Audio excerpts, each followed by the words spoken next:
correct? It appears like that. Okay.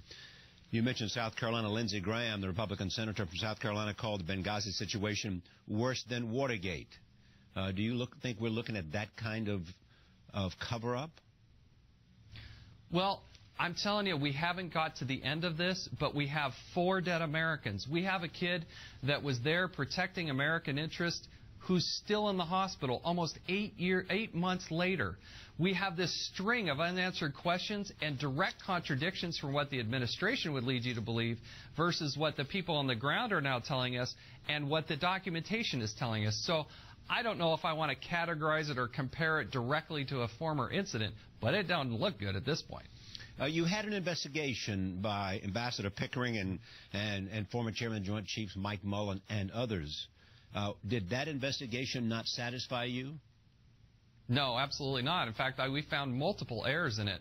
What we've asked for is, please have the senior people at the Accountability Review Board, this is a board that was appointed by Secretary Clinton, have them come share us with the information. They refuse to meet with us. I mean, that's just unbelievable. It doesn't even have to be in a formal, hearing, although I think at this point we're kind of gravitating to that point. They would never meet with us. We said as the Oversight Committee in Congress, can we look at the same documents? Can we talk to the same people that the Accountability Review Board did? The answer has been no, no, and no. That's not the American way. I don't care about Republican or Democrat. That's not the right. And you know what? To his credit, the ranking member on the Oversight Committee, Mr. Cummings of Maryland, I think he agreed with this because I asked for this information.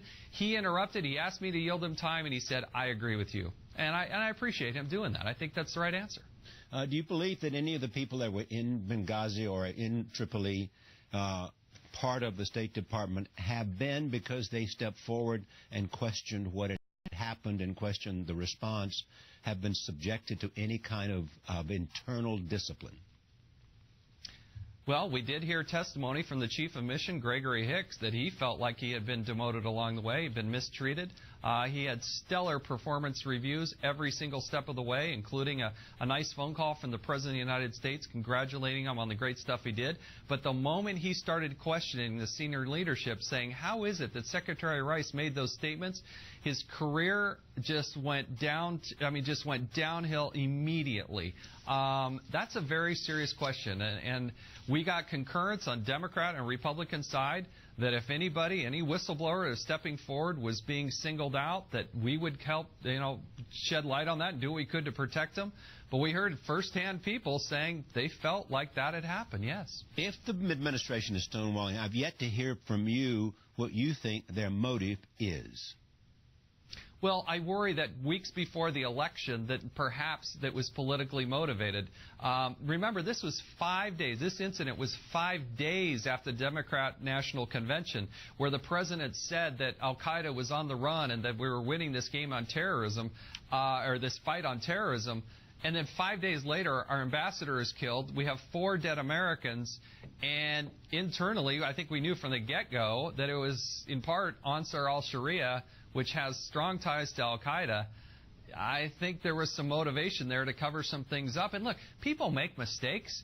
We can't protect against everything, but it's usually the cover-up that gets you in a lot of trouble. And it feels like that's where we've been heading. And if we didn't ask hard questions, the White House spokesman, Jay Carney, would still allow us to believe, oh, it's just a video gone awry. Don't worry. Nothing wrong here, folks. Just keep moving. That's just, and it's not, that's not the case. It is reported that former Vice President Dick Cheney met with House Republicans today, this morning. Did that happen? He did meet with the group. I wasn't in that meeting, Charlie. But are you aware that he suggested, it has been reported also, that Secretary Clinton be subpoenaed? I've heard that news report. I have nothing to verify. I haven't talked to anybody who's been in that room. Wouldn't be surprising. There's a host of people that want us to just subpoena everybody. I mean, one of the shocking things with the Accountability Review Board was supposed to go in and look at all this. They never interviewed Secretary Clinton. The Oversight Committee's never interviewed her. I would love to hear her perspective because she was involved. In fact, Gregory Hicks, the Chief of Mission, said he got a telephone call from the Secretary of State at 2 o'clock in the morning. I'm glad she was hands-on, but kind of like to hear from her perspective what happened or didn't happen that night. So you're prepared to vote for a subpoena for the former Secretary of State? Well, we're not to that point yet. There's a host of people we want to hear from. I would hope that she would step up and help us out. But so far, we haven't had any cooperation from the administration. I mean, little to none at every single step of the way. Why do you say you're not at that point?